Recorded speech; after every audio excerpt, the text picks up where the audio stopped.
that makes sense. So I like it. What you say there. Keep dropping the likes on the stream, people. The likes to go a long way. We don't have any calm. Nkunku isn't one, and I've said that before. The last time he played there for us, he struggles. But I think we will find a solution to that. I think Palmer can play at 10 effectively. And do I think was he my first option? I'd say no. But I think with what we have, I think we'll be all right. But the truth remains it would take time.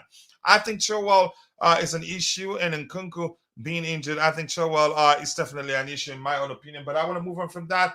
So let's see. 70% of things it should be Petrovic, and some of you that have selected Petrovic or you've selected maybe Robert Sanchez, you haven't said why you've done so. So I want to know honestly, which yeah, for me, I'd say Petrovic. From what I've seen, I think he'll be the better of the two in terms of stopping. You can say one-on-one, 1v1 situations. I think from what I've seen and what I've known so far, he looks like he's going to be the better of the two, in my opinion. But do I think Sanchez he's done so much wrong? No, but in some situations, the goals is considered. I think for me, I think I've looked at them and felt like, you know what, I think he should have done better.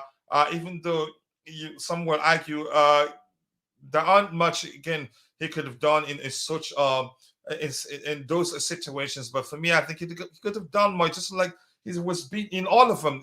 He's been beaten hands down. So let me give it a bit of a few minutes. Let me just put Petrovic there because it doesn't look like it is going to change.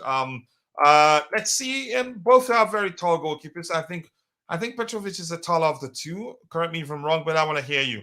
Let's see. Petrovic is outstanding. He has the Emi Martinez type of goalkeeper spread and his extreme athleticism. Yep, and also I think he's the more you can say he has a better reflexes. He has better reflexes than Sanchez, in my opinion. Martin is a type of goalkeeper spread, and his extreme athleticism allows him to cover so much space. In plus 1v1, I think he's shown that he can be excellent, in my opinion. We paid 150 million for Caicedo to be the first pass in build up and let him break the passes. I don't see Silva letting him do that. Silva passes to Colwell and the Sassi. I think that would change. The manager will find a way to get that to work. I voted Petrovic because of our rave review and because of your rave review. You're hyping him at the moment. No, I think from what I've seen, honestly, I think he'd do better for us. Sanchez it doesn't look like he's good 1v1. Yeah, it looks like he struggles 1v1 in my opinion. He doesn't get doesn't get to you can say to the ground as quick as you. I think he should be doing it in 1v1 situations, in my opinion. That's from what I've seen. Keep dropping the likes on the stream, people. The likes do go, and we appreciate you all finding the time to join the show. Let's move on. I'm gonna end it again. It's still 70%, and that's 30 votes overall. I think Petrovic attacks it. So I'm gonna plug in Petrovic there. And for the back four, yes, let's use the two. Let's go for the two center backs. I'm gonna ask a question also. The pairing there. I think the possible pairings there would be okay, let's go center back pairing. Let's go with center back pairing. Let's go with center back pairing. Keep dropping the likes on the stream, people. The likes do go along. We appreciate you all finding the time to join the show. Thank you so much. Let's see. Ike Good Luck says it's high time Mudryk gets called out. A good player will show glimpses of quality even for 10 minutes of playing time. Wow. Okay, if that's what you mean. Let's see. Just because Chelsea lost when Sanchez played doesn't mean he's no. That's not the reason. You heard me mention the reasons. I'm not saying that means he's a bad goalkeeper. If you've been paying attention to what I've been saying, no, that's not what I've said so far. Let's see what else we have there. Mark already said Palmer is a top player. I can see him replacing Nani for that right wing. And he can actually play in the 10th position, in my opinion. But Yeshile and Fofana, but Fofana, when he comes back in 2017, maybe. Hello to you too, Constantine Dante. Always nice to see you. Much appreciate you finding the time to join. Let's see. I appreciate you finding the time to join the show. Thank you so much, brother. And Roger, I actually thought I've shared the link already. Apologies. I didn't know. Let's see what else we have. Yeah, Chichila, thank you. I understand. Let's see. I understand you, Eugene. For me, ideally, we needed to be going all out on attack at home. Let's see what else we have here. Silva and who? And Kowa, you think? Okay, Chadrick Ebanks, I appreciate you joining. Let's see what says. We need to see Augusto, Silva, Kowa, Matson, Caicedo, Enzo Palma, Mudryk, and Stalin.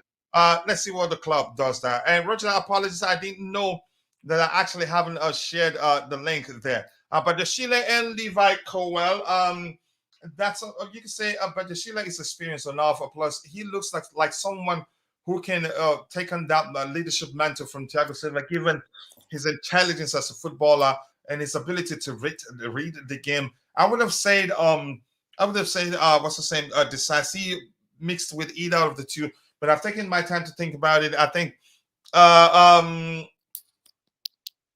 I think it occurs to me that actually I think the more intelligent of the Sassi and but the Chile is an intelligent player in terms of their ability, the ability to read the game and all that, and ability on the ball. For me, I think it's Badia Chile. So I wouldn't mind a Badia Chile and a Levi Colwell combo, but I think that would take a time before it works. Let's see, keep dropping the likes on the stream, people. The likes do go a long way. I appreciate you all finding the time to join the show. Let's go. We're just having fun. That's not us saying that any formation is better than the other. And like I said, I am not one of those that thinks the structure is the reason why we lost the last game. This says the Stalin in the best position is right wing, and the problem is Palma and Nani are also right wingers. Our left side with Chilwell and Cowell gives us nothing offensively. I think those two players you mentioned, there's nothing stopping Nani from playing on the left hand side. In my opinion, there's nothing stopping Palma from playing on the left hand side. Also, in my opinion, back four is what's on a back three. Back three can be turned into literally and Thiago at the back with Colwell in and the Sassi pushing further forward. People see only textbook things. Poch is playing a super attacking football. It's attacking, yeah. The question a lot of people are asking, why do we have so many defensive players on the pitch? And I've tried to explain why I think, in my opinion, I think that's the case. Hey, man, Jacob Thomas just joined and was wondering, was Chilwell playing left wing against Forest? I was confused whilst watching it. I think at the time I was as confused as you were, but the way he operated showed he played in the wing, in the wing role, not as wing back, left wing. Yep, he operated as left wing, and that has led to a lot of people asking questions why he shouldn't be the one playing there. But let's see what else we have here. Good morning to you, to Chadwick Epans. I think it's been a while. I hope you're doing well. Rain, nice to see you. Ian Masson will leave for West Ham United in winter. That is if he doesn't sign a new contract. But chances are he wants to stay. But I think he's being cautious, not too much in a hurry to sign a new contract. I think he probably wants to see whether he has a place in the team before he does that. Sanchez has also been on the bench for a while. That might be affecting his performance too. That's a good argument. Because he didn't play for a while before he joined us. He fell out with Brighton's hierarchy and the manager, De Zerbi, and then he was dropped to the bench and didn't play until he joined us. And probably, you could say, had Kepa not left, he probably won't get a chance to start as soon as he did. We have a good balance in system. Poch plays. We are missing a few key players through injury, and we have misfiring Jackson. Don't you think we will eventually come good? I think we'll come good, but you have the conversation with Eugene right there. I think because you didn't precede that with his name, I had to read it. What's wrong with a two left-footed seat? Nothing wrong in that, in my opinion. But usually, just you can say that's how people see it. Because you're left-footed, they don't think you can play on the right-hand side. Keep dropping the likes on the stream, people. The likes do go along. We appreciate you all joining the show. And Philip Bidwell says the Poch needs to work out during the international break how to turn you into a team from just good individual players like you. I think he's working in that, and to me, we've actually made a lot of progress. For me, the games we haven't won or the games we've lost, we have just not been clinical, in my opinion. Let's see what else we have here. Keep dropping the likes on the stream, people. You still have Chilwell playing left wing. That's something that I don't like. My question isn't about the structure; it's just who's been selected to play in that position. But also, there's a logic behind that. The manager is just trying to be as cautious as possible, given that he has an entirely new team to work with. That's how I see it. I also am starting to feel sorry for Poch and the team. Too much negative noise. Wow, that's a delicious comment of the day already.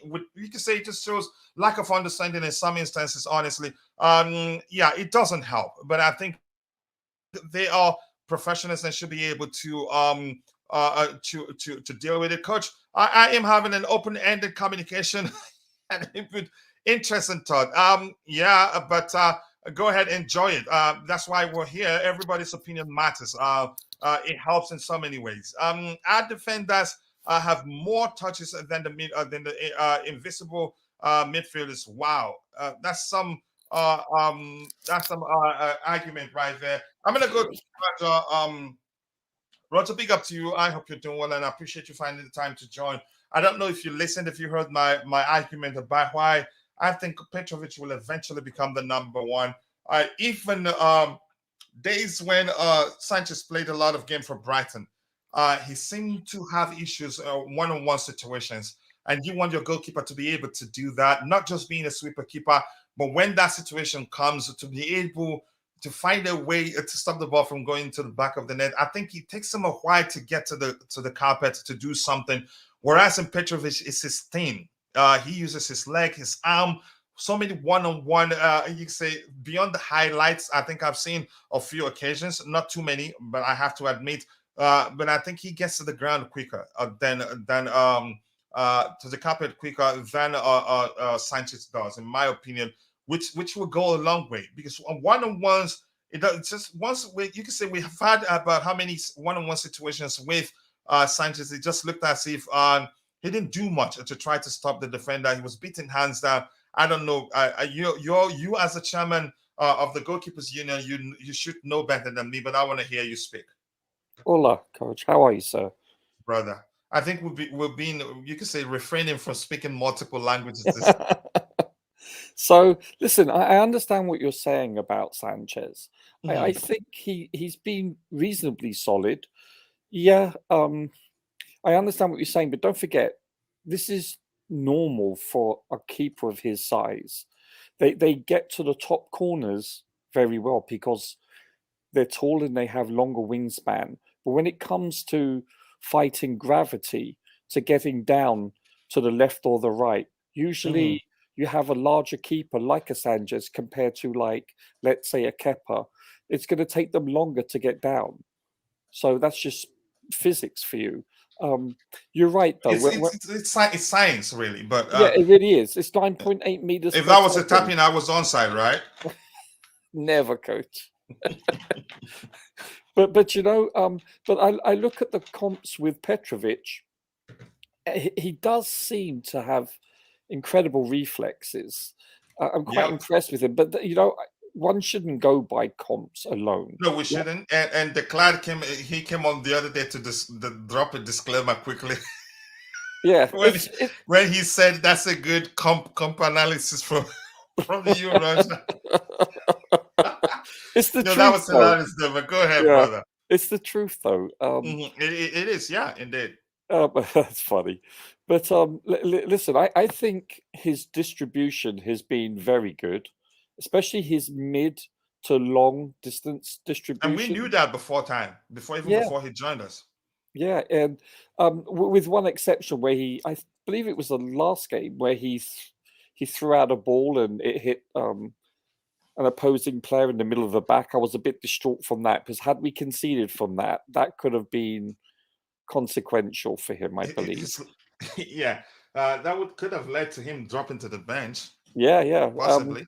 Or more importantly, it could shatter his confidence, you know. So, Oh yeah. listen, for the most part, he comes out and Bobby will like this. And Bobby, if you're listening, I hope you're keeping well, sir. But he's claimed balls quite well. Yeah, just more importantly, please, Bobby, if you're listening, I hope you're keeping well. I haven't heard from you for 2 days now, and yeah, apologies that I haven't reached out to see how you're doing. I hope things are all right on your end. Go ahead, Roger. That was a barely onside tapping, but I'll give you it. I just made sure the ball ends up in the back of the net. Which is more than we can say about our team right now. But too soon. Go ahead. You got it right. Go ahead. No, but he's dominated his box quite well, I must admit. So listen, there's pros and cons. It's very hard to get an all-round keeper that does everything well. I wouldn't call him elite, but there's only a few elite keepers in the world. But his distribution with his feet he's exceeded my expectation. He looks quite comfortable on the ball. So I think he's better with the ball at his feet than Mendy, but I don't think he's good as shot stopper as Mendy. So it's a small trade-off, if that makes sense.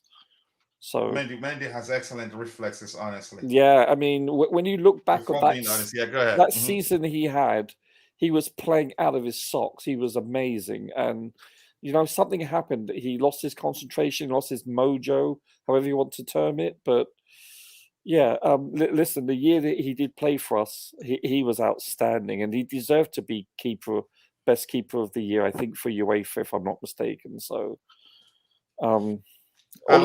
don't care. The line, something happened that led to him averaging a single mistake per game, and that was concerning. Really. Yeah, I didn't think he would fall Go ahead. I didn't think Mendy would fall so fast. Actually, I was really shocked about that. But listen, Sanchez isn't elite, but you know he's just entering his prime. I think we need to be patient with him. Let's put it this way: we wouldn't be pointing. JC's right. There's a lot of negativity. Let's say we had drawn. It's concerning. Yeah, well, it's to be expected. We have fickle fans. Let's say we were unbeaten this season, where we've drawn with West Ham and Forest. You know, we wouldn't be pointing the finger so much at Sanchez. It's a combination. There's been defensive errors, and there's been, shall we say, a lack of being clinical up front, and those two are a very dangerous combination. It's a recipe for disaster, and that's what we're seeing right now. But there's one thing I do agree with you though. It's the fact that, you know, had this been Potter doing this right now, we had verbally castrated him for this, playing a lot of people out of position. It's like, I don't mind Chile playing as a left back, but I do have an issue with him playing left winger. I really do. I have lots of issues with that. Yeah, it's like, so are you saying Mudryk is really not as good as bloody Chilwell going forward? Yeah, Chile can cross a ball quite well, but progressing the ball and then being able to get enough distance between you and the defender so you can cross the ball. If Mudryk isn't at that level yet, then we have serious issues. I would like to see what he's doing on the training pitch. Yeah, and here's where it gets concerning, but he's spoken very highly of him. He's spoken very highly of him, saying the kid will come good. And the kid also did, during an interview, mentioned how the manager has shown he can trust him, which means if anything is wrong, he wouldn't go to the extent of saying the manager has shown he can trust him. And was confident enough to say we've just seen about 60% of how good he can be. Yes. Go ahead. I'll let you drop. Maybe he's trying to bring him along slowly, and I shouldn't say this, but maybe he's got a bit of a knock and he's not 100% fit. Or I'm just theorizing here. There could be a multitude of reasons, but I find it hard to believe, chaps, that Mudryk isn't as good in training as Chile is at taking that initial step. Have you seen his initial acceleration? It's blistering, and then he can't cross a ball. I just find it hard to believe. Maybe he's having issues some people really train well but perform quite poorly on the pitch, and vice versa. Where some people train really well but don't play well on the pitch. So maybe he's the type of person that doesn't train well. I have no idea, but I'm befuddled why he isn't starting ahead of a left back by trade. He doesn't come across to me as somebody that doesn't train well. If anything, he's somebody that overtrains. Actually, from Yeah. I'm just saying now on the pit in front of the coaches. I have no idea. Don't forget, Poch and his team. They don't just look at them during training. They then go ahead because he's had cameras installed. He did this at Tottenham, and where they will review the training tapes to do with the body language, how they're applying themselves with regards to their instructions and so forth. So, and then he reviews each player individually based on training if there are concerns. So, I don't know. We're not privy to this, but I'm somewhat alarmed. Something else I want to say quickly. I don't think it's fair on the kid. Brings him on when things are going bad, and then he plays like 20, 30 minutes, and then the whole fan base would turn on him as if it was the reason why we lost or didn't win again. No. That's absurd. That's not fair on the kid, honestly. No, but again, that's so the Twitter sphere. It's like people that they have this. They feel emboldened to be negative and be, shall we say, not very positive. A lot of people write stuff. It's like I believe it was yesterday that I think Silva actually responded to someone being negative, and the way he handled it was like with so much class. I don't know whether you've heard of that story. I haven't actually. I need to see. So Silva, I guess, on Twitter or some platform, that what one person actually had stated that we suck, blah blah blah, just was very negative. And Silva said, it's like, yeah, you're right, and I'm responsible, because I think he attacked Silva personally. Also, he goes, you're right, I'm part of the reason why we're not succeeding. I'm paraphrasing, obviously. He called him my brother. He goes, but I'm willing to take it on the shoulders. It's like, I'm like, wow, what a gentleman. It's like and now the person that started that conversation will be the one crying. That's what you deal with. That's what you deal with such people. He's a class act, coach. He's a class act. And has always been. And we all agreed the other day when we talked about that particular game that it's not the sort of game where you should blame a single individual, because the chances were there for us to take and win the game. You win as a team and you lose as a team. Let's be honest. Occasionally you can have individual errors, but for the most part, I think it was a collective for both the West Ham. And listen, had we won all these games so far, you and I would be having the same bloody conversation we had this time last year, where we looked at our first 10 games under Potter and we both agreed we were playing horribly. But everyone was like so gung-ho because we were undefeated. I'm like, no, you should be concerned. We looked awful. It's like, listen, we look better losing under Potter than we did when we were winning under Potter. Let's be honest. At least I think you said that the other day, and I didn't pay attention. Yeah, I like it's the such truth. comments. It's just. Let's give those in the chat the microphone. We have to round off as soon as possible because I must take my boy to school today. Of course. We started 1 hour late, but I think we still have a bit of time. Poch is upset. Well, I wouldn't say that's the case. I think he's just been, I'm not sure what to say. Let me just move on. It's your opinion there. Man City and Brighton are the only two teams with a structure that can lose players and not lose a beat. In today's games, a coaching and system is more important. Poch needs to wake up. Let's see. Keep dropping the likes on the stream, people. The likes will go a long way. That's me, coach. Okay. Sanchez is mid. Let's see what else we have here. Ashraf CFC says that the problem is both our goalkeepers are signed plus 7 years of a contract. I think they're still there. We can still sign one more, and if that new one is better, he starts. But I think Petrovic will end up becoming our goalkeeper, and I think a lot of people agree. As good as Sanchez is, I think Petrovic has better reflexes than Sanchez, and unable to better in terms of stopping 1v1, doing very well in 1v1 situation. And if you're watching, which of the two goalkeepers is actually taller? I want to know. Coach, we have Bournemouth, Aston Villa, Brighton, and Fulham next. How many of those games do we win? I don't know, but I think we get wins. But I think here's the thing: it'd be easy to say we have 2 weeks to prepare for that game. Only tactically from the manager's perspective, because lots of our players are actually on international duty right now, and that doesn't help in any way. If we're if we're being honest to ourselves. But that's by the way, we must stop buying players for a coach. We must buy players for a formation in a structure of the club. Getting managers for that structure like Brighton. We're going back to what we said we should stop doing. And I don't think we're going to do that. Everything comes down to what the manager wants, in my opinion. I don't see how Sanchez is getting criticized. He's not getting criticized. We're just saying, comparing the two of them.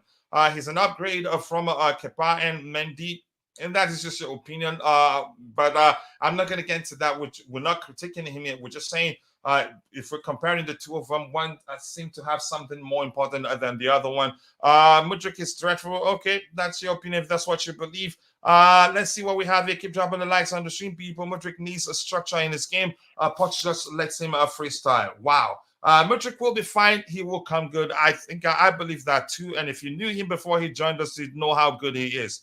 That's why you can put Sterling on the left and give actually the space to cross, and Mudryk on the right. So Gusto gets the space to cross. Mudryk needed a loan? I don't think so. If you cannot make a 100 million player work, then you might as well just sell him.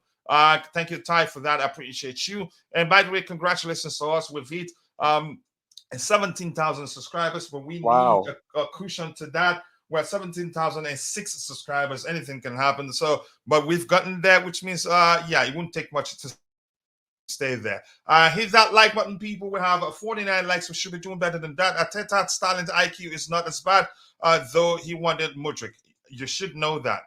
And believe me, had he joined him, he would have made a difference in their title charge last season. 70K, congratulations to us, all of us. Big up there. I appreciate you. Can someone, okay, I'm going to just read it as you wrote it there. Can someone tells me what's really going on at Chelsea? I'm not happy. To me, nothing is going on right now. I get it. Some Chelsea content creators run with it and saying Chelsea in crisis and all that. I don't think we're in crisis. I think what's happening is what we expect. Do I like it? No, I didn't enjoy it, but I expect that we suffer a bit. How much are we going to suffer? I do not know. We don't have the talent ID. Nothing has changed since Lampard. Okay. That's your opinion. I think Poch is still trying to see which group of players he needs to stick with for the season, but he needs to adapt as quick as possible. Yes, because we are hungry for results. And at Samic Telecoms Nigeria, nice to see you, brother. In the meantime, Enzo versus Caicedo and Kendrick Pies on Thursday. Maybe I need to watch that one. Let's see, Coachila, why are you putting a question mark along with Thiago Silva? It just simply means Thiago Silva and any other player. So I hope that makes sense now. Thiago Silva and there's an ampersand and then question mark, which means Thiago Silva and any other defender there. That's what that means. Coachila, yeah, I've answered that. It looks like a marketing trick to visibly question the quality of our best defender. No, that's not what I'm doing. If he starts, who do you pair him with? I know you're going to try to put me on the spot. But that's, by the way, another thing is Poch has much work to do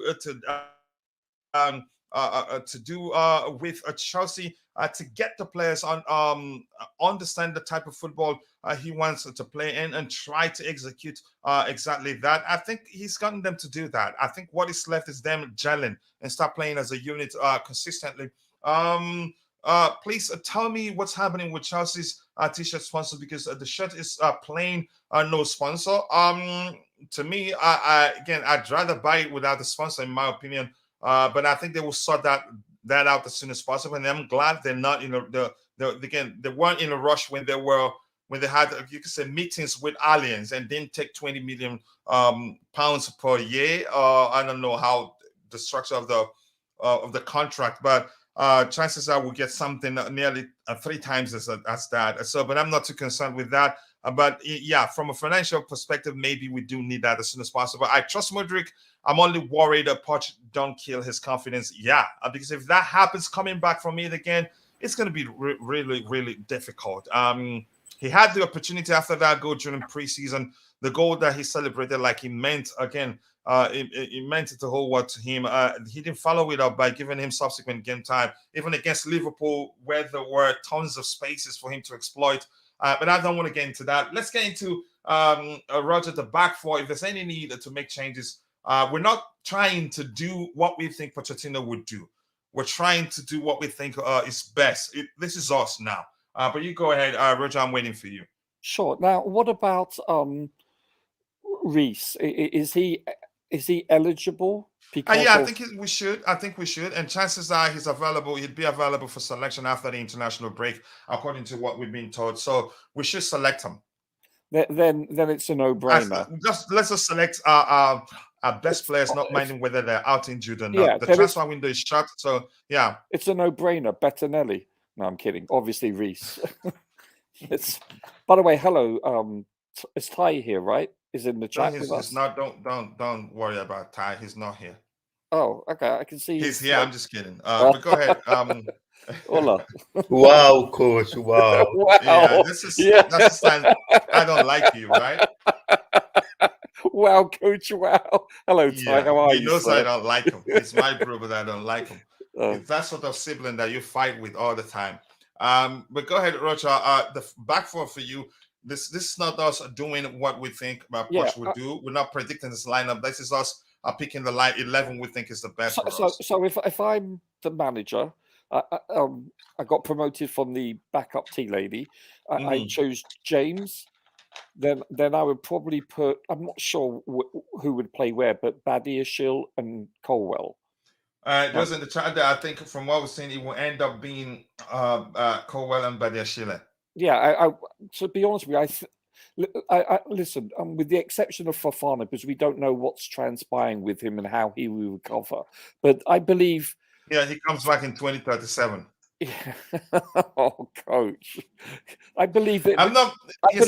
I just being sarcastic, but it's concerning. But go ahead. It is. I feel really sorry for him. I really do. But I believe these two are our future. You know, obviously, they both are not perfect. But they have seriously high ceilings, both of them. I'm a bit concerned about Colwell, but it's very early days right now. But I'm impressed with his ability on the ball, what he does. And Badiashile, listen, prior to us signing him, I would have thought that that's a car maker model. I had no idea who Badiashile was. I didn't follow Monaco before, but you know, he's really impressed me, I must admit. He's been consistent and consistently playing at a good level week in, week out. When you consider this is a new league for him, I think he's done very well since he arrived. That's an important point. If you can allow that tapping right there. Put flag up, Ty. Yeah, come on.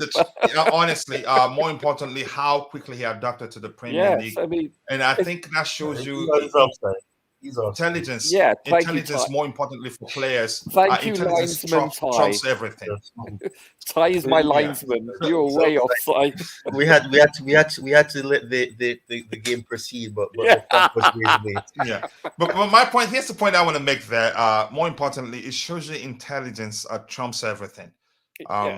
If you're an intelligent player, honestly, you will thrive in every league. And he's very good in the air. I love the fact that aerially, he's probably the best player we have aerially. Yeah, you can say that. And I want to do another tapping there. Here's the tapping I want to do there. This is just me making sure the ball gets at the back to the back of the net. Is this? You see headed clearances for some defenders. They just head it out, let it land anywhere. He does it, but it just seems that I don't know how he does that. And I think we had this conversation even before he joined us, because I used to watch Monaco. So his headed clearances lands in the feet of his teammate.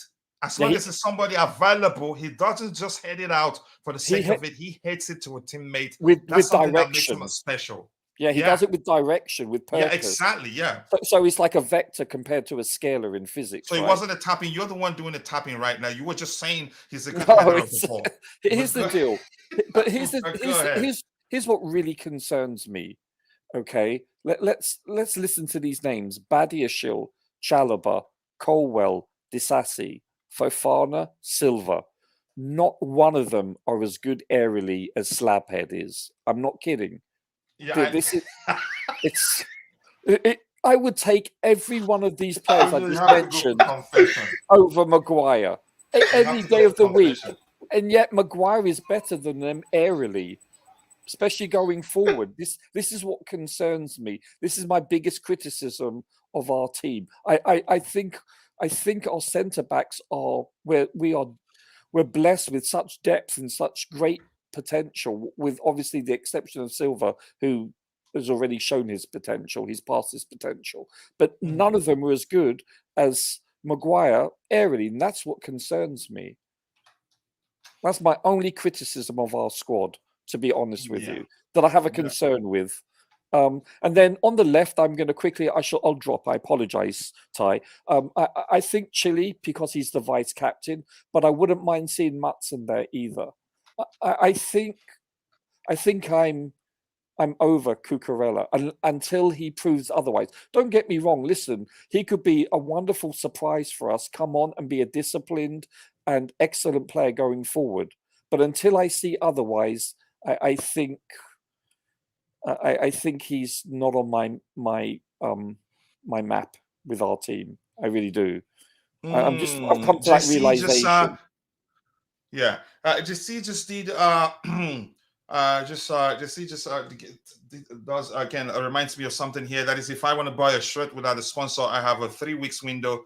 Coachila, there's a waiting list of 3 weeks. If you want to buy a shirt without a sponsor, it has turned into a limited edition success. Wow. But let's give those in the chat the microphone before I come back to Ty. It's a beautiful kit, though. It is stunningly gorgeous. I got to admit. Close up.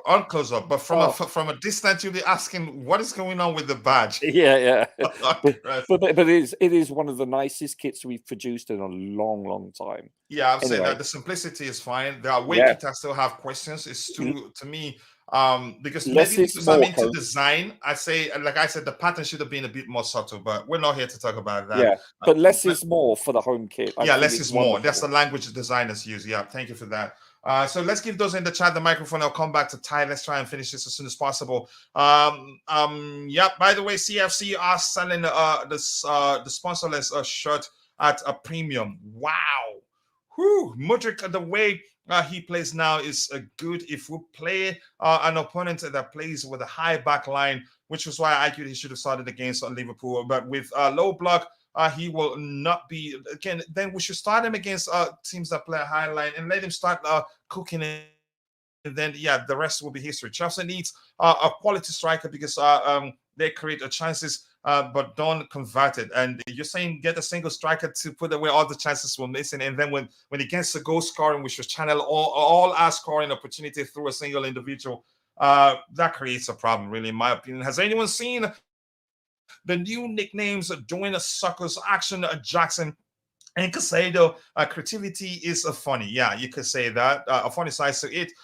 We are, let me read this. This is important. We are 5.4% goal conversion rate. We have City have a 12.5. Wow. Look at the difference. Yeah, so it's not, I think it's nothing shocking there because we've always known we're not putting away the chances we create. Let's see what else we have here. Can I just say something briefly? Yeah, I heard someone stating, and I haven't verified it, that we had either 33 or 38 crosses in our last match, and we only connected on 5 of them. That's very poor. Wow, this is some comment here. Colwell will be the new Maguire in the future. I think he's better overall from off the bat. He's better on the ball than Maguire, better passer of the ball than Maguire. If anything, the only thing that Maguire has over him now is aerial ability. Yes. And I'm going to stop that. I'm not going to even go to the extent of calling him what my colleague here. No, that's cold. Let's see. Okay, we're just gonna go with Matson. I don't think that changes. I think people like him quite a lot. To me, I think even though we're not playing with a wing back structure that allows us to deploy a wing back, I think I'd rather Maxson here. But the people have spoken. This is not just me plugging in there because I want him to be there. At least let's try him. I think he'll be strong there because he can progress the ball. It doesn't matter how many players you have on him. He tries to progress the ball. He doesn't always opt for, you can say, opt for safer options. But chances are Chilwell will be starting over him. I want to see Broya in this team. He might actually be the kind of striker we want for ages. I think he's Pochettino's a typical number 9 because he's not just your stereotypical number 9. He can drop deep, participate in the play, create chances. He can play on the flanks too. Cowell, the English Maguire, and the Sassy, the French Maguire. What's going on? I'm not going to get into that. And I've seen it. Yeah, and you're right. People can get creative at nicknaming players. 4-2-3-1, I think this formation is the best for CFC this season. And I think we started with 4-2-3-1. That was what we did. I want Silva in the area of Connor or Badiashile as a centre backs. Left back, Chilwell, right back, James. And like you said, you clearly said you want. So that's just your opinion. But we're working together here. Majority carries the vote. Let's see. I'm very much disappointed on my team, Chilwell, my team, Chelsea. How on earth they can be beaten up by Forest at home? I'm speechless. It's okay. We need a topping match in our team today. I think we do. Because if we had a topping match, and chances are we'd score 3 goals against Forest, because we saw the ball strolling like he was alone in the desert across the first of goal, and I was like, that shouldn't be happening. Probably we haven't practiced well for such a situations, in my opinion. We need a tapping match, and I agree with you. Cowell, Maguire 2.0, Caicedo, Bakayoko 2.0, and Jackson, Werner 2.0. I disagree. There are too many to the games of those people. We got Coach JC. I think JC is talking about something else. But for now, I have no problem with players because most of them are out of position. Main problem is Poch. Main problem, in my own opinion, is put away our chances. Because I can assure you, if we've been putting away our chances, I don't think we'll be talking about that, discussing much about what player played in what position, really. But Ty, quickly, you're back for, I think I'm running out of time, but we have to finish this lineup for us before we move on. Go ahead, Ty.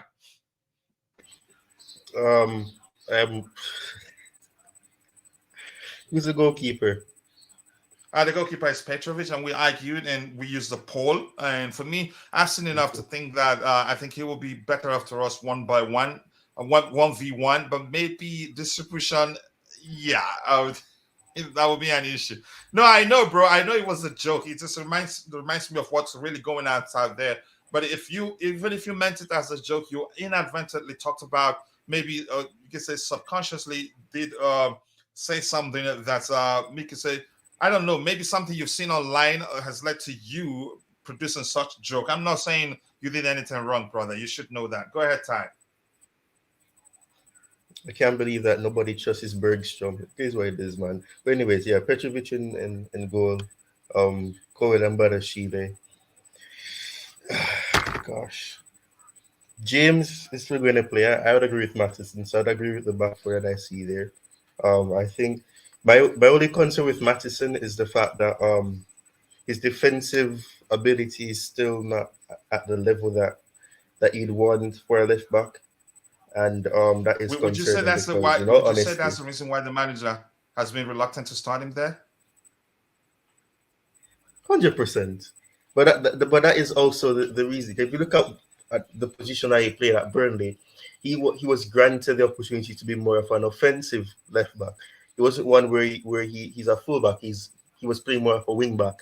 And if you look at his statistics at Burnley, you see that he was more of that player that would distribute the ball more in the offensive half, and he'd be in the offensive half. He didn't score a lot of goals, but in total he scored 7 goals in the 2 seasons at Burnley and before that as well. So I think in terms of that, I think that's one of the concerns, but I think that's also one of the reasons why you see Pochettino utilizing him more of what he used him in preseason as that winger AM type of role, because he's proven that he has the ability.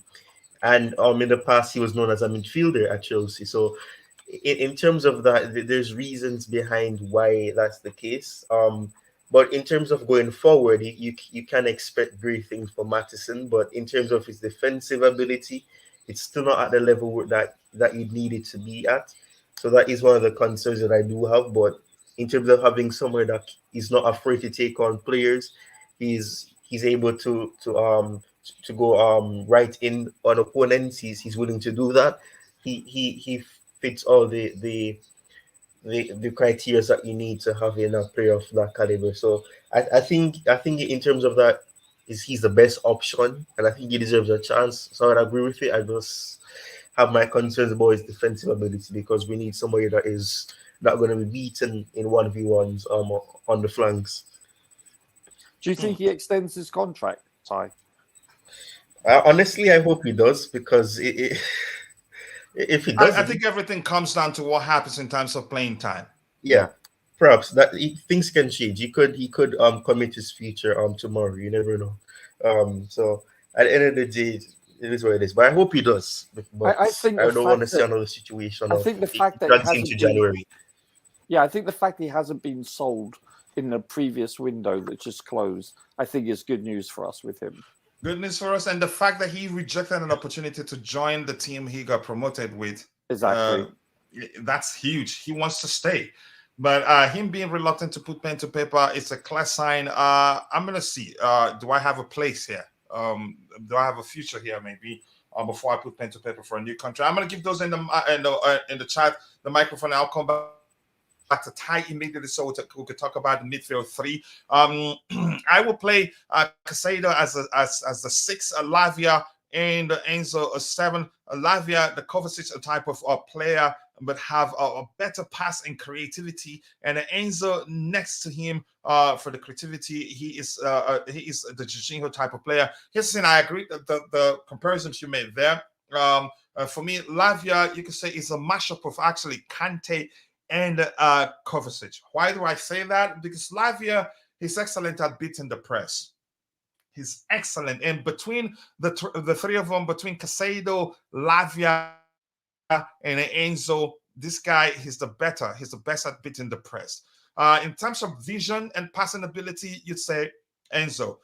You could say maybe more defensively solid and more aggressive Caicedo. That's just on a surface. That's just a surface level comparison there. But something is this: if you're gonna, I think Pochettino would most likely like to go with Lavia centrally because it's his ability to collect the ball from the defenders and beat the press and still progresses it effectively.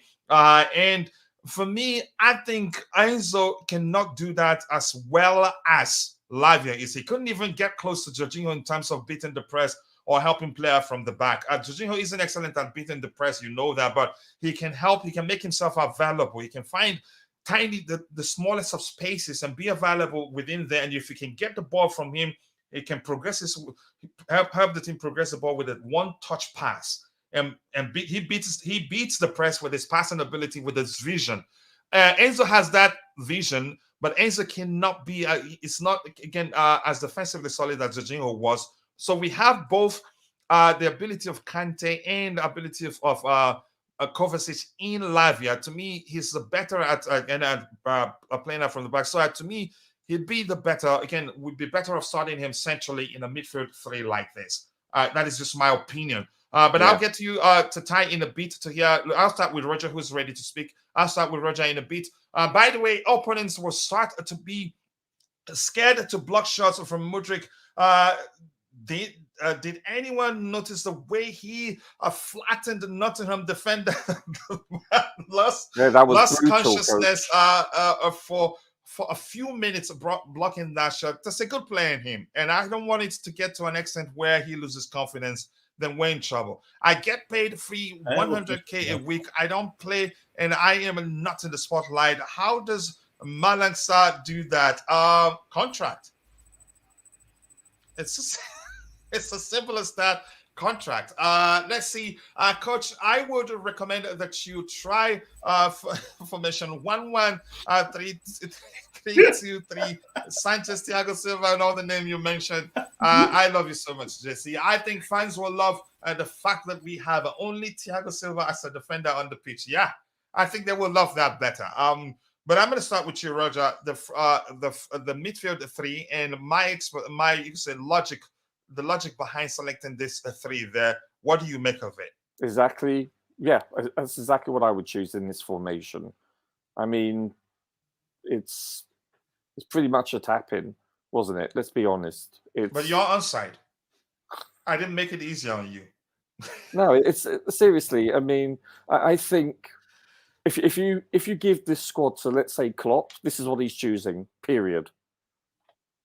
End of discussion. It's that simple. And now, occasionally, he may rotate one of them in or out, because of scheduling and so forth. But in the perfect world, this will be his starting midfield. I think that's a fair assumption. It's safe to say this. It really is. Because Enzo can be offensive, Caicedo can be offensive, even Lavia also can be offensive. But you go ahead. But there's a chance, like somebody said, Caicedo might well start centrally. Because you could argue, in my opinion, Lavia has more to his game, but I'm prioritizing his ability to beat the press and help us play out from the back as the main reason why he starts centrally in this case. But you go ahead. Yeah, listen, Enzo played in a position that was far more forward than he's used to playing, and you saw his, shall we say, a slight diminishment with his abilities to find people. Which backs up what you've been saying. Can't believe I have to agree with you, Coach. This is against every that's single, against your gang rule, right? Every single fiber of my being. And Bobby will hate you for that. Yeah, Bobby, I'm so sorry, man. He made me. No, but seriously, listen, I'm not sure how far he would play.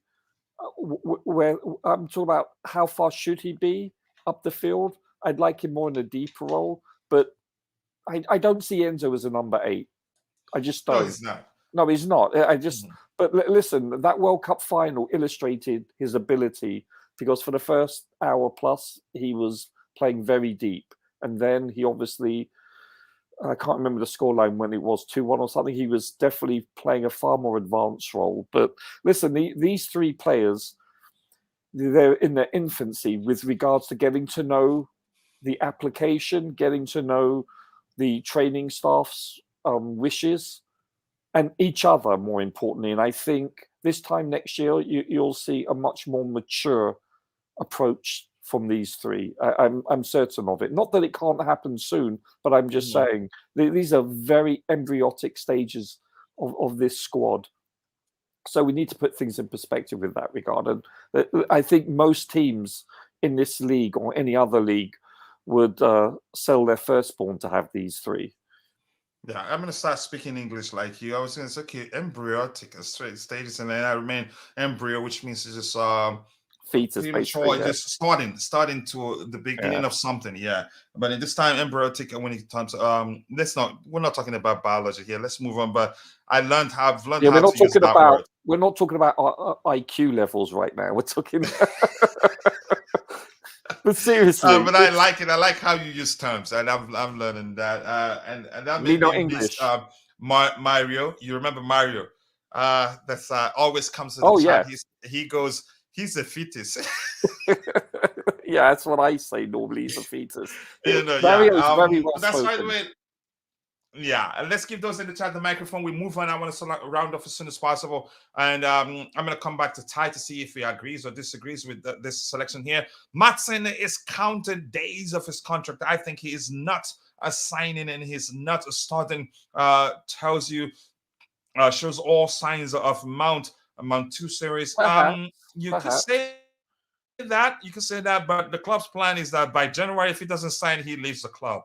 So it's a risk, and at the same time, I think he puts pen to paper. That's a chance. You could also say maybe he wants to sign, he wants to extend, and that's why he's staying. And the Sofian girl says, "Hi everyone, what do you think if Chelsea play with a 4-4-2 formation? We hardly see that these days.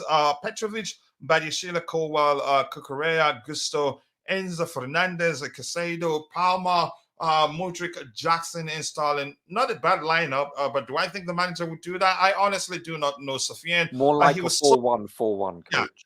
Yep, he was so loved. Yeah, exactly. More like 4-1-4-1. He was so loved at Burnley, but I doubt Burnley pays him big money. The man turned them down, even after being told by CFC that he's sold. Which means more importantly, he wanted to stay. Honestly, and if the CSC doesn't have a place for him, they tell him, "Oh no, you gotta go." You know that's very possible. Then he will find a place. Apart to just okay, you pray and mentality. And Banda, nice to see you. More importantly, Matson was signed. I think so, in my opinion. And yeah, and I think Sami, you quickly learn how we operate here. You quickly learn that it's important to say, in my opinion, because everything we're saying here, except when we're working with numbers or statistics, because numbers don't lie. That's when you can say it's a fact. But everything we're doing here is our opinion. Yep, especially if the coach convinces him. Yes, and even in the last game, he impressed. I think he's a fine player.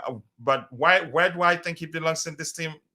I honestly do not know. That is a saying, me speaking from the perspective of where I think the manager sees him. I do not know. I have to be honest. So Ty, the midfield of three. I think beyond that, we just have the front three. And just quickly, you can say, plug in the most difficult one. I don't want you and anybody else to suffer trying to plug in that one. So Ty, the midfield three, you go ahead. Do we have him? Okay. Yes, I'm still here. I was sorry for unmuted. First of all, I'm really shocked that I haven't seen anybody mention this guy. Yeah, Bakayoko. Remember Bakayoko? Yeah, Bakayoko. He should be in the middle, and then you have Lavia on the left. Good selection. Yeah, go ahead. Yeah. Yeah. I'm gonna. Yeah. So Lavia in the middle. Yeah. I'm just gonna just save time and just say that I agree with that three in midfield. Wow. Yeah, I feel like I won the lottery this morning. Everybody agreeing with me. Wow. Don't get used to it, coach. I won't. Then if I get used to it, then you see JC Cookman in the chat of the Beautiful Game, who actually said yesterday he contemplated blocking me from how I hyped Koulibaly. I didn't hype Koulibaly. I was just arguing for you. But go ahead, Ty, with what you were saying, bro. Okay, Ty just said he agrees. So let me just I'm adding the panelist credentials at the same time. Just give me 1 second here. Because if I say I'll do it after the show, it's easy to forget. Okay, we go with that one. One more left, but before that, I'm going to come with you. And Roger, you don't have to worry about the number 9 position. I don't want you to suffer, so I plug that in. So you just have to think about the left, forward there. It depends on how the manager wants it applied. Yeah. So for me, listen. Ty, or I think it was you yesterday, if I'm not mistaken, you highlighted the fact that basically he hadn't played for several months prior to coming to Chelsea and so forth, hasn't had a pre-season per se. Are you talking about who? Mudryk. Oh, yeah, that's the case, yeah. Yeah, and I think this is why, the training staff are bringing him along slowly, not to throw him into the deep end. So no, it's logical, Ty. You speak sense. Ty, you've always been member of their gang, or because you don't belong to my gang. But it's the truth, though. I mean, it's like I think he's doing it for his own protection. Listen, he's a physical specimen. The man accelerates. His 0 to 60 is way under 3 seconds, so to speak. And just quickly, during the under-21 competition, he was excellent. Yes. He was excellent. His passing rate, you could see he was confident and all that. But go ahead with what you were saying, Roger. He was a beast. He was a man amongst boys. Yeah. Listen, I'm going to assume that, and don't forget, you could always, because it's quite fluid, this three, you could always have Jackson over the left also, and you could have Broja up the middle. You have, I'm assuming, when Broja is fit to come back. And I think, I agree with Bobby, I still don't think he's going to be truly ready for probably till October-ish minimum, because this was a serious injury. We shall not, it behooves us not to forget this. But I think realistically, it should be Mudryk on on the left, and my opinion, Madueke on the right. However, Palmer could interchange with these, and obviously Nkunku. There's finally quality and depth. Yes, So I know. your choice on the left. Oh, bloody hell. Because remember now you have Nkunku there since it's a 4-3-3 structure. Yeah, I know. I think that brings to mind the fact that the players that gets to play depends on the structure we deploy and also ultimately the opponent. But go ahead. For stop, because you can always sub them. But yeah, you know what? I'll wait for you, but remember, don't suffer too much because those in the chat will end up deciding who plays there. No, of course. I'm torn because I think when Nkunku returns, that he will definitely start. In this formation, probably on the left side. Let's be honest here. So what are the options there? Sterling also can count in that position. Who? Yeah, Sterling can also play on the left. I'm sorry, who? Sterling, your cousin. Your cousin. It's deliberate. I know. You pushed me so that I'd say. Seriously, I listen. You have to call it how it is. He's been very good the majority of the games, but the first game of the season versus Liverpool and yesterday's or a couple of days ago's game, he was both 0 out of 2 in dribbling for each game. So I have my doubt. He's consistently inconsistent. Let's use that term again, because this is what he's doing. He needs to play at this level, at a very high level, week in, week out, for me to consider him a starter, based on the fact he's experienced. He's on more than minimum wage, in case you haven't noticed. So, I'm sorry, I live under the rock. Yeah, I'm sorry. I put Nkunku ahead of Sterling. I really do. It's that simple. And on the right side, Madueke or Palmer. I'm not sure. It's too early to see Palmer. From what I've seen, Madueke has impressed me more. But listen, we only have a few minutes of seeing him play for Chelsea. So that's my beyond caveat. playing for Chelsea, I think Palmer, you can say, looks more. Again, even before he joined us, he looks more like a finished. Is it finished article, or you can say a finished product? He's less rough around the edges. Let's put it that exactly. way. He's less rough. That's a better way to say it than what's his name? Than Mudryk. But go ahead, Roger, if you were still speaking. The only advantage I would also give Palmer is the fact that aerially, he's very good with his head.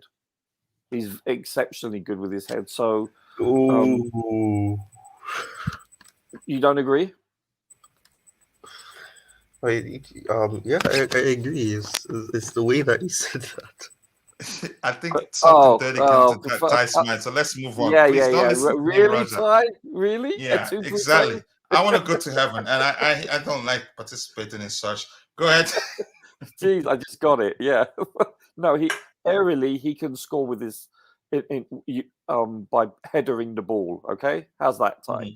Yeah. But seriously, but I still think Madueke right now. If I'm choosing right now, based on what I've seen of him, I choose Madueke ahead of Palmer. But that is subject to change, and that's based on because you've seen him play for Chelsea, not really again. But go ahead. It's up to you. I've seen Palmer play for England and a few times for City, but it's not a big enough sampling size. So I know what we get with Madueke, and his ceiling is very high. Not that Palmer's isn't, but right now, currently, I would go with Madueke over Palmer. And don't worry about the number 9 position. I've done the work. I know it can be difficult, so I had to do that myself. Listen, we have depth in these 3 positions now. You've got Broja, you've got Palmer, you've got Madueke, you've got Nkunku, you've got Mudryk. These are, on paper, this is outstanding. Yeah, I do agree with you. So let's see Nkunku, how far the injury. I'm not too sure how far, but let's see what we have here. But we'll look at we'll round off by looking at the players' return dates. Sorry, Roger, you were saying something? I think realistically it's around December, isn't it? November, December.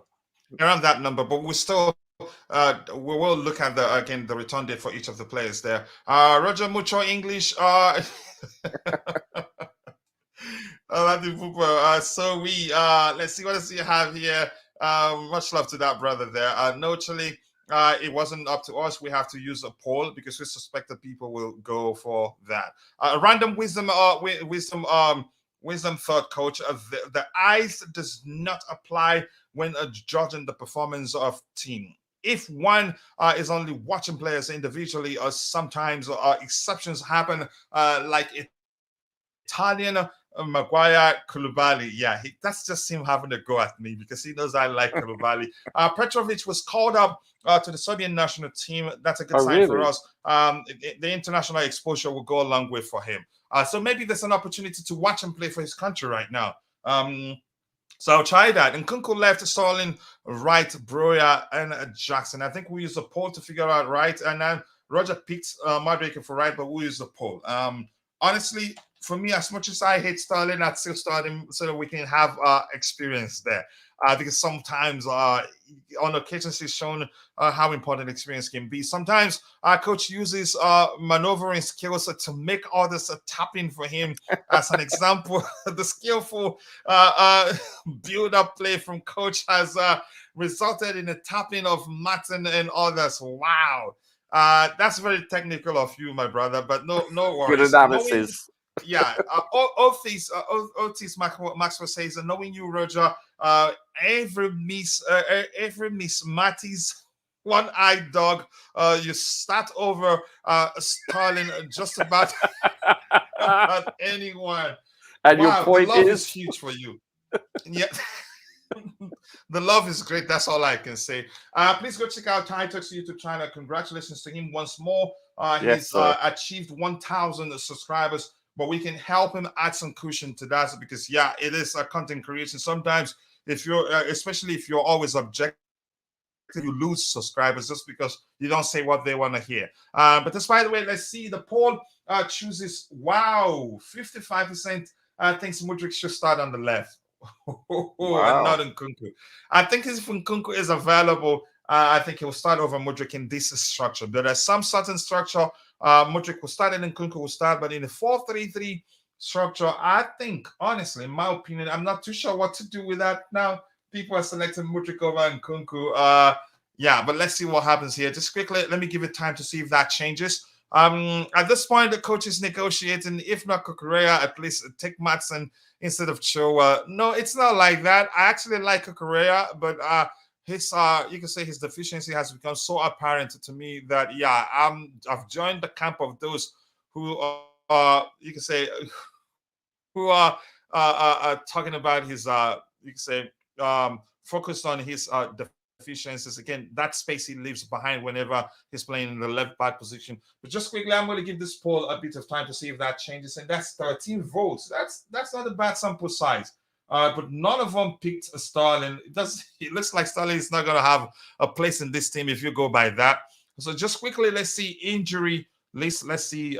Even if I choose the next game there, I'm going to also go through this quickly. Let's go with this game here. AFC Bournemouth versus Chelsea. Injuries for us were away. Wesley Fofana, late March 2024.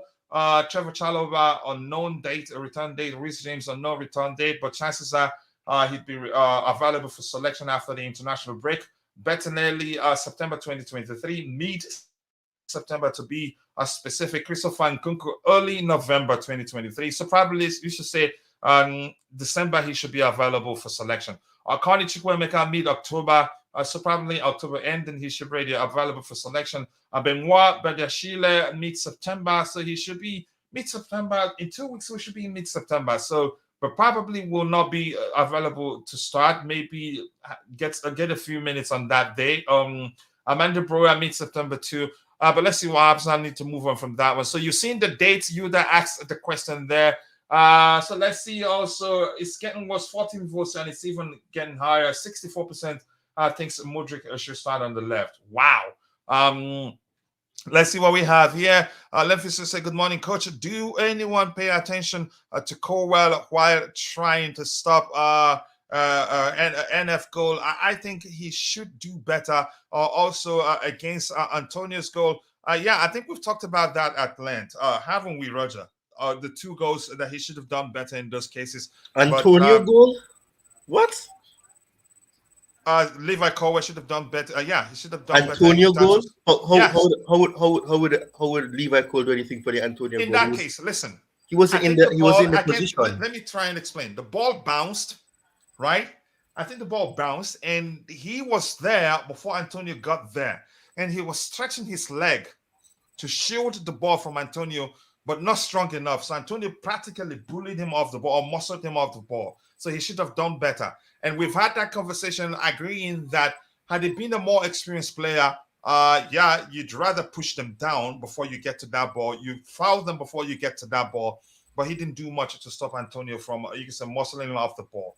You should go take a look at it again. He actually stretched his leg trying to stop Antonio, but didn't do much, didn't do better. But that is very common with young players at this age. Wait, hold on. When was that? He was stretching his leg. When was that? When did that action that before he took the shot? Or Go watch it. I don't know the video, Ty. I can show you the replay, but go watch it. You understand what I'm trying to explain? Yeah, 'cause I'm trying to understand because I know that the player But in the game, I remember he was trying to stretch his leg to stop Antonio from getting to it, but wasn't there was a strong enough. He mismatch was between him and Antonio muscled throughout off the the game. ball. Sorry? There was a mismatch between him and Antonio. Yeah, you could argue throughout that. the You could say it game. was a mismatch. Yeah. But lack of experience also played into the reason why he lost the ball. I'm quite sure, Thiago Silva, you will foul him before you get to that ball.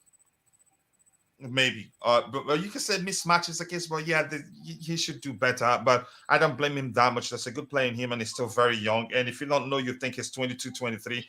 But no, I think he's getting older. He's still very young, so to speak. Let's see what else we have here.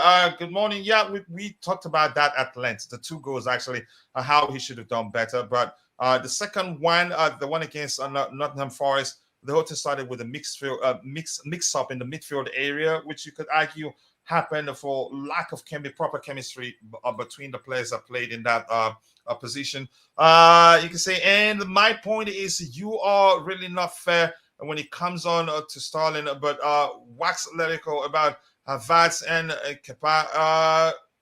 Here's the thing, no. I don't know how to approach this.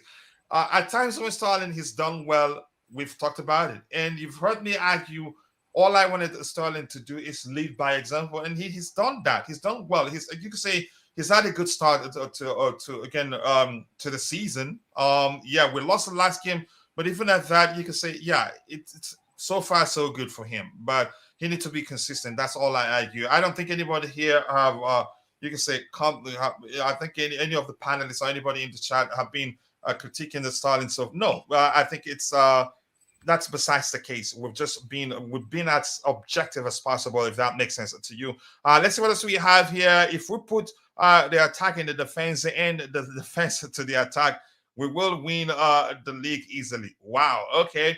Watch him when he ran towards Elanga. He looks like he was running away from defending the goal. Like I said, we've talked about that at length, and we all agreed on the day that he should have done better. Yeah, let me go get Eric's opinion with the players we've selected so far. Lateness is greatness. Because we don't have too much time, I have to take my boy to school. But Eric, let's hear you with the selection in the 4-3-3 structure. What do you make of it? And if you've been listening, what do you make of our argument as to why we think Lavia should start centrally? Hello, Eric. And Eric, big up to you, more importantly, brother. Big up. Hello, guys. Hello, Couch. Lateness is greatness. Very late, but at least, I managed to squeeze in the last few moments, hopefully. Mm-hmm. Yeah, I didn't actually get to listen to the discussion about Lavia. I was trying to watch the stream back because I was, obviously I've been late, trying to catch up with the stream, and I thought I should just get involved before it's over. But yeah, I think Lavia. Well, I think from the last stream, we know that Lavia is he's not fit as far as we're aware. Mm-hmm. He needs to get some more conditioning training or whatever they were saying. Which implies he's not fully fit. Yeah, so I don't think he's fully fit, but who knows, man? Maybe he will be after the international break. I would like a situation where I think we already discussed about dropping Thiago Silva. This formation, well, in terms of the back line, I'm okay with it. I don't know why Chilwell isn't there.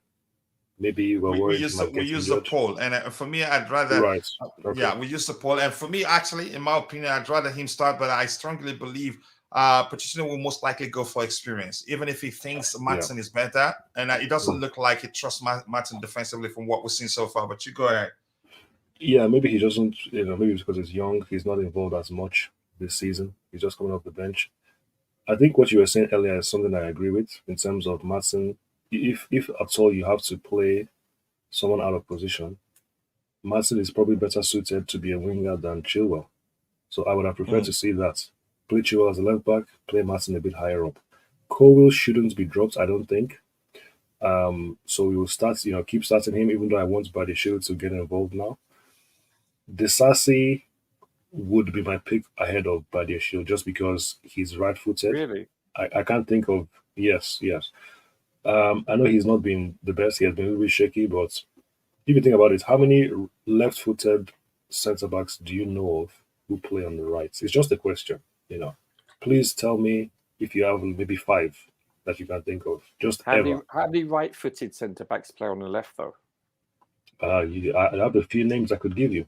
That's a lot. That's more. what I mean. There's loads. Yeah, but what about the other? What about the other way contrast? around? What about the other way around? That's because only approximately 10% of the population is left-footed, so it's a smaller sampling size. Right. But I get your point. Yeah. So the point I'm making is most left-footed centre backs don't play on the right, if ever. They just don't. And we know that left-footed defenders are a high, they're in high Premium. demand, and yeah, exactly, premium, and they're very rare. You don't see them too often. The fact that we have 2 is a good thing, but I don't think that we should then try and shoehorn Badiashile on the right. Sure. I'm just a bit worried that might be a problem. Even though No, I don't think I totally get it. In a sense, that's the case. And we use support too. Okay, Which had an so option with Thiago Silva and any other of those defenders. And actually, my preference, but I have to be honest, Roger, you can say he bullied me into changing my mind. I argued that Badiashile and Bullied, huh? Oh, and I can imagine they what. played together at Monaco, and Eddie came in with some important stats, saying they did well in the back three than they did in the back four, and all that. In the back three, I think he said, surprisingly, he mentioned Malang Sarr leading the back line at Monaco, being flanked by the Sassi and what's his name, and by the Silva. You go ahead, Eric. Yeah, but at the same time, would you say it's fair to drop Colwill to then just replace If one it of them is going to play, here's the thing. I'm going to say this: if we have to go by the logic of not playing a left-footed player in a right centre back position, honestly, in my opinion, I would rather Badiashile starting over Colwill. He's more experienced, and you can say from what we've seen so far, they're both excellent at passing the ball. But one reads the game better, and it's better aerially. So I'd go with one of them if we want to mix it up with one left-footed player and a right-footed player. And honestly, I will give Chalobah a chance in this team. Chalobah is a fine defender, but I think the Chelsea fans judge him unfairly. I have to be honest. He's a player that was one of our best defenders before World Cup. What happened? Graham Potter dropped him and treated him the way he did. I just cannot fathom what happened. But that's just me. Honestly, he's also a bit unlucky with Knox, though, as Bobby. Yeah, you can argue that. Yeah, he's undervalued. I agree, 100%. Yeah, he's undervalued. Yeah, go ahead, Eric. No, yeah, you're right. You guys are right. He's a little bit, injury prone, maybe, but at the same time, when he's involved, he's barely played.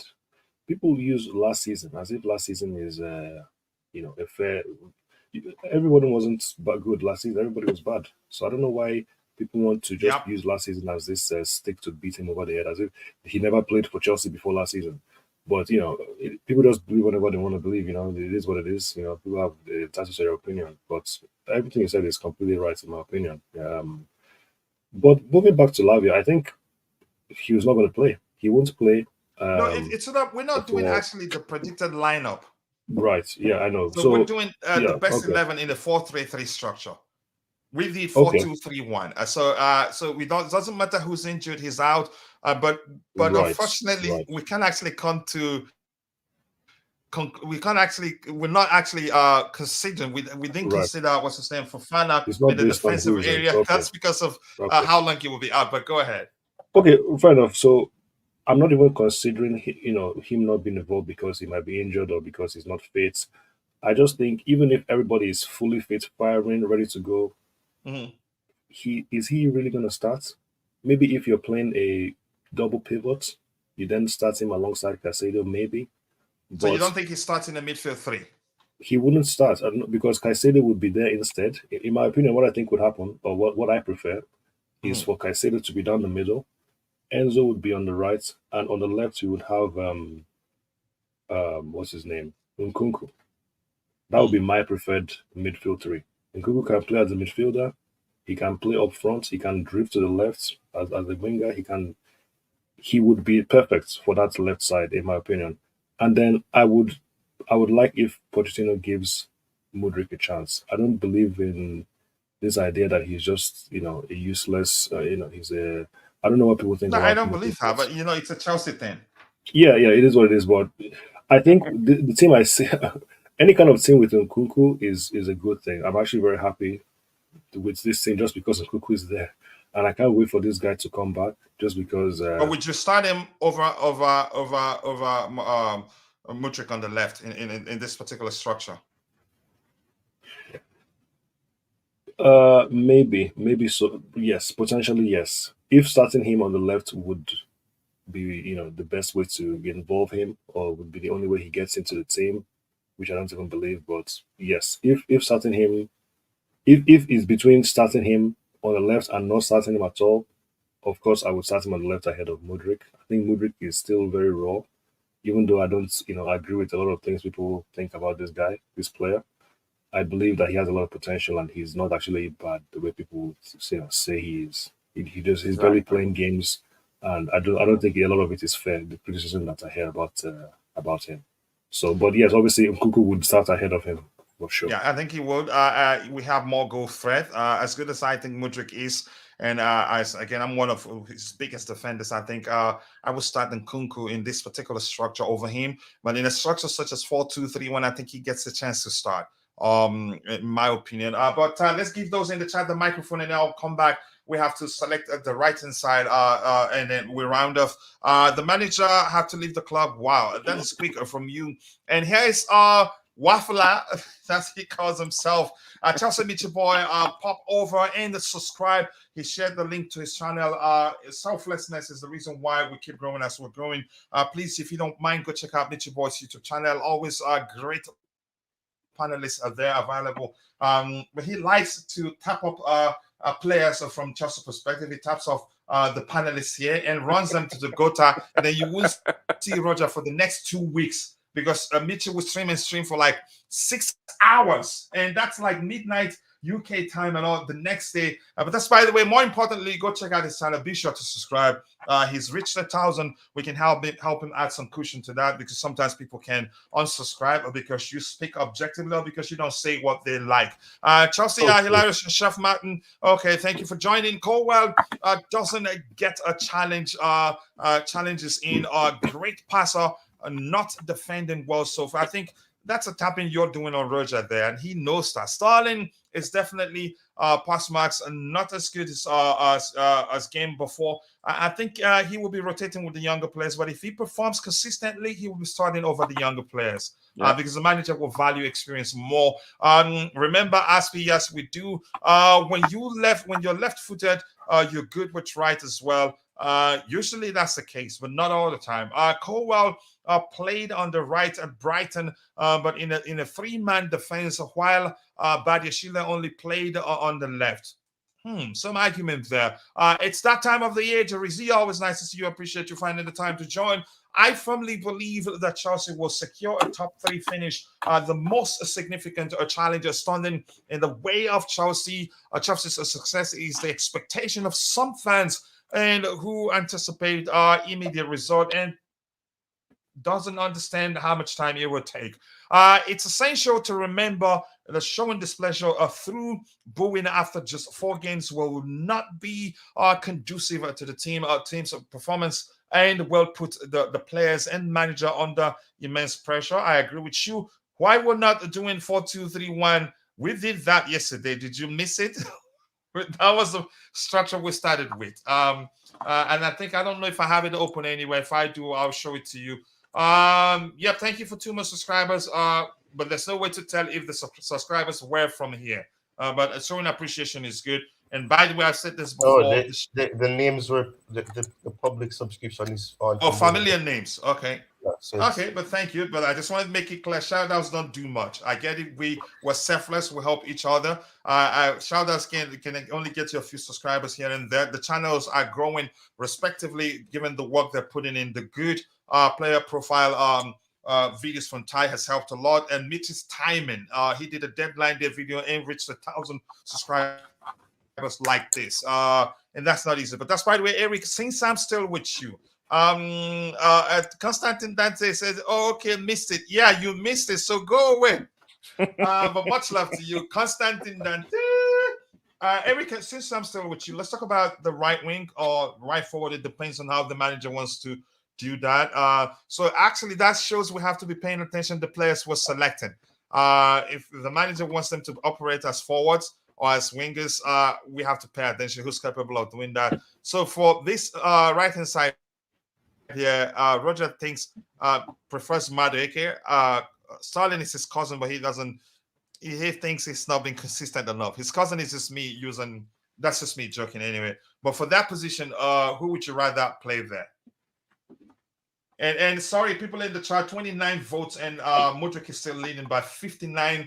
He's in 59%, 34% for Nkunku, and 7% for Sterling. Maybe people because Nkunku is out. So let's just go with Mudryk. The people wins, but honestly, I don't think that happens. That's because Nkunku carries more goal threat. But let's just leave it as it is. Let's override this time. But that's autocracy anyway. Let's go with autocracy this time. The right side, Eric, for you. It has to be Sterling. I think the last game he wasn't great, but Sterling have to be I think he's our best wide player at the moment. Why do you think that is? Experience, or do you think overall? Yeah, experience overall. He's more likely to perform in a difficult situation. He's more likely to turn up and help us. So a combination of all those things. And I think Sterling is somebody who I very much would liked him to come to Chelsea for some time. And I was so happy when he came to Chelsea. And I thought to myself, yeah, he might have some poor games. He might, maybe have a slow start. But I always believed that Sterling would be a positive influence on our team. He would always come good in the end. And obviously, he has a lot of work to do. There's still a long way to go, but I think he will do it this season. And he's someone who is reliable in terms of his fitness. He's always available. So Sterling has to be the guy for now. Maybe in a few weeks we might change our minds, but especially considering Pochettino isn't really well. It seems like he's not trusting some other guys, but I think it's just circumstances and him trying to have a balanced team.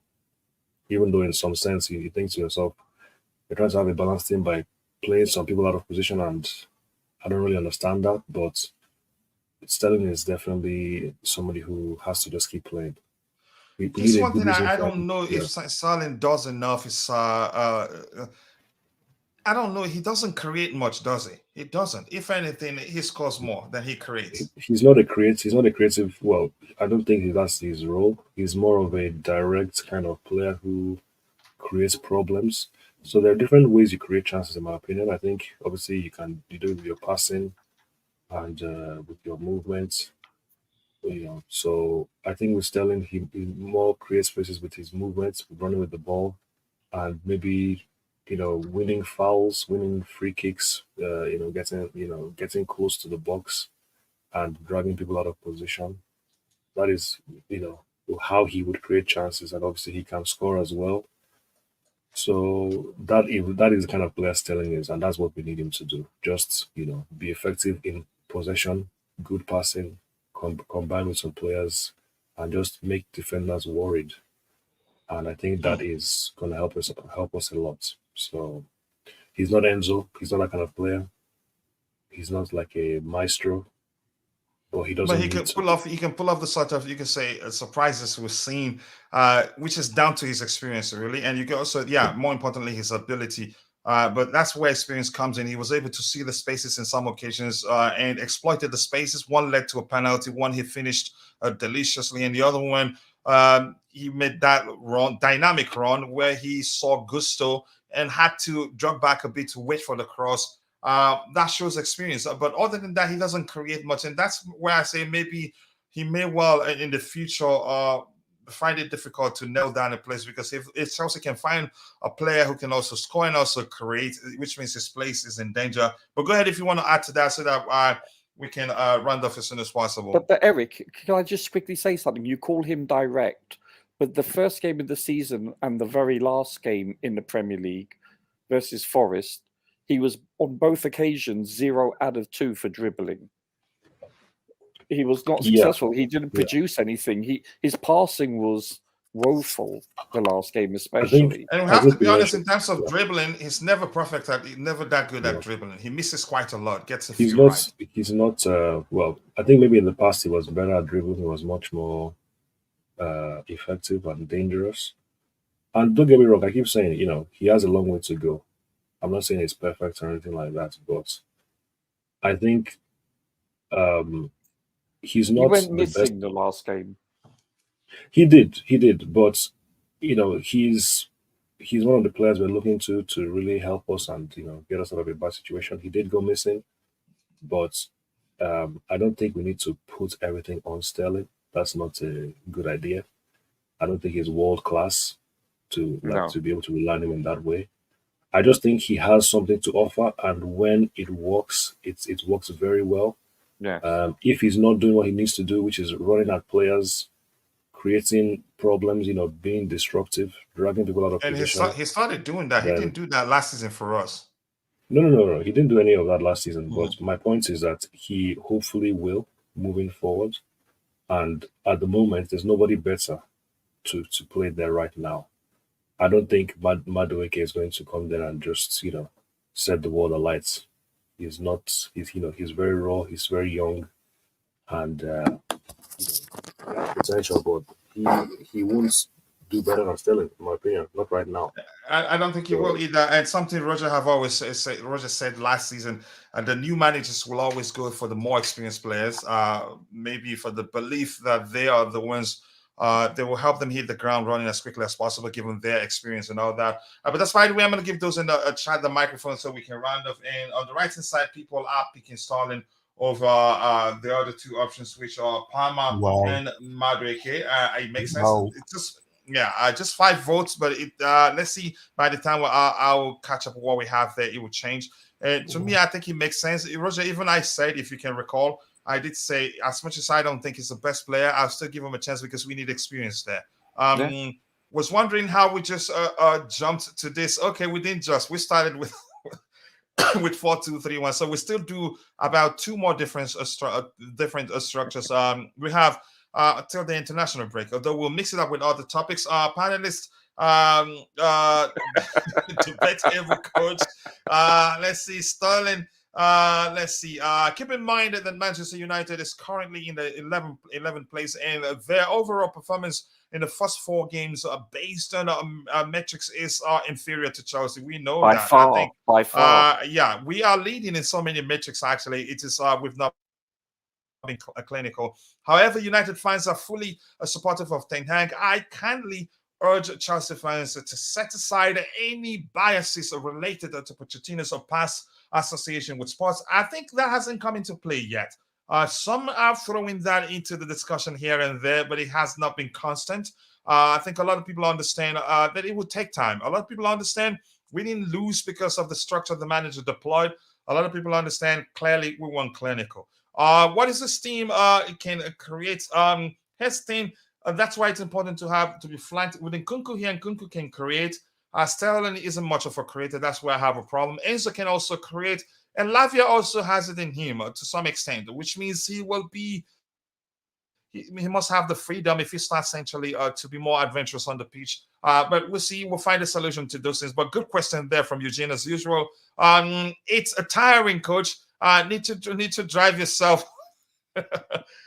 Chelsea Meet Your Boys next show. Here's a link. I took my time to go find the link and share it there.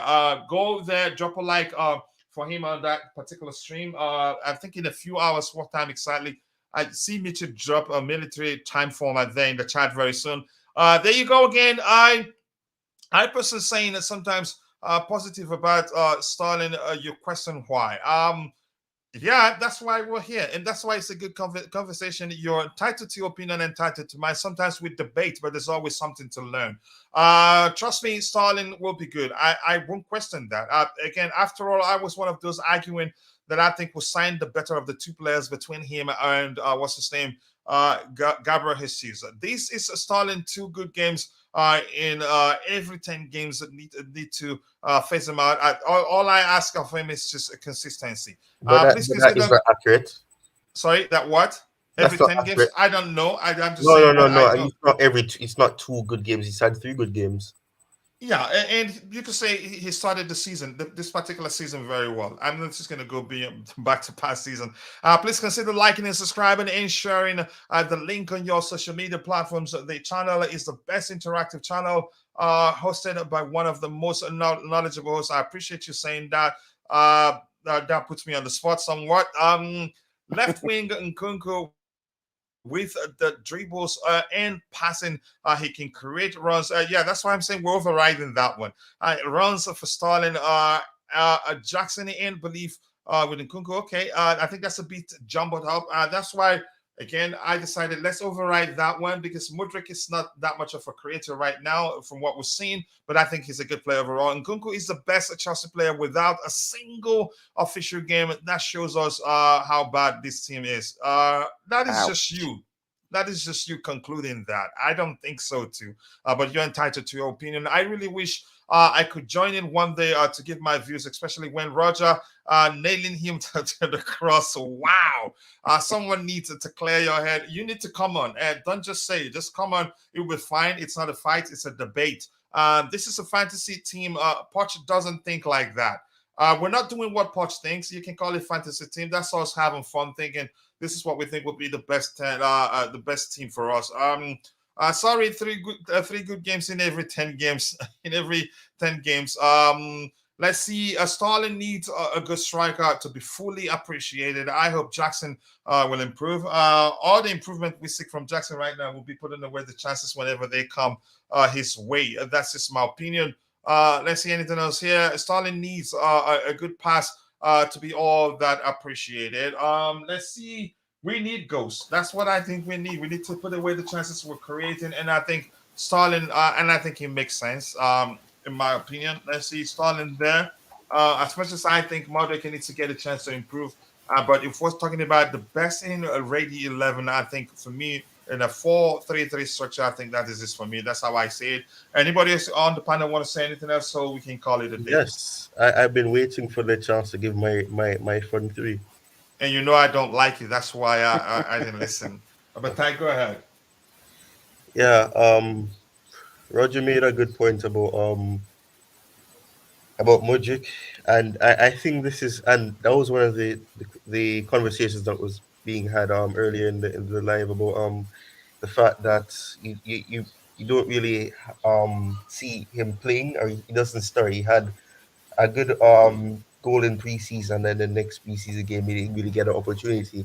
I think Pochettino came out and explained that he's a player that needs time. He needs a period as well. So I do think that in a sense he's getting that opportunity to get a couple minutes off the bench, start to build some sort of form, and in a way that will manage his confidence, because if he keeps performing poorly when he starts games, it's easier to bring him off the bench, try to let him get a couple minutes, and then from there you build from there. And I think that's one of the reasons why it's not an excuse, because starting Chul as a left wing or as a left attacker is not ideal. It doesn't really have a lot of sense behind it. But I do think that that's one of the reasons he's trying to give the players that need time to really gel, because at the end of the day, we need to understand that Mudryk is still adapting to the league. He hasn't really gotten consistent games to really develop any sort of adaptability to the league or consistency. So in terms of that, there's reasons behind the decisions. But at the end of the day, we do have injuries to come up. But I do think that Nkunku, when he comes back, is going to be very important. One thing that I do wonder is that in this structure, could we see Broha being able to play wide, because that is one of his skill set. From a very young age, that's something that he's known for. He can play wide and he can play centrally. So that is one question. But I do think Nkunku is going to be the one up in this formation, would be on the left. And Sterling, we need experience on that side, because yes, Madueke offers taking on players, he dribbles, but he's still young, he's still raw. He doesn't take as much risk as Sterling would. And that's one thing. The goal that Sterling scored against Luton Town, that is something that I don't think if he had a Madueke on that side, you see that goal happening, because I think Madueke is going to try to work the ball into the box, or try to find a way centrally, or find somewhere that is central to to get that goal. So I think in terms of that, you need experience. You need somebody that has played the game long enough to know that nobody else is doing anything. Let me try and do some footwork and try to do some skills and try to get that goal. So I think you need the experience on that side. Yes, Sterling hasn't really impressed in the past, but obviously there are changes to what he's doing. He's trying new methods. So I think in a sense, that is important to note. And obviously, you already did the hardest position, so there's not really much Yeah, mentioned. thank you, Dai, for understanding the you can say Yeah, the amount of work I had to put into, you can say, all the scientific approach I took to come to the conclusion, yeah, that Jackson should stand in the number 9 position. I appreciate you appreciating the whole work I put in there.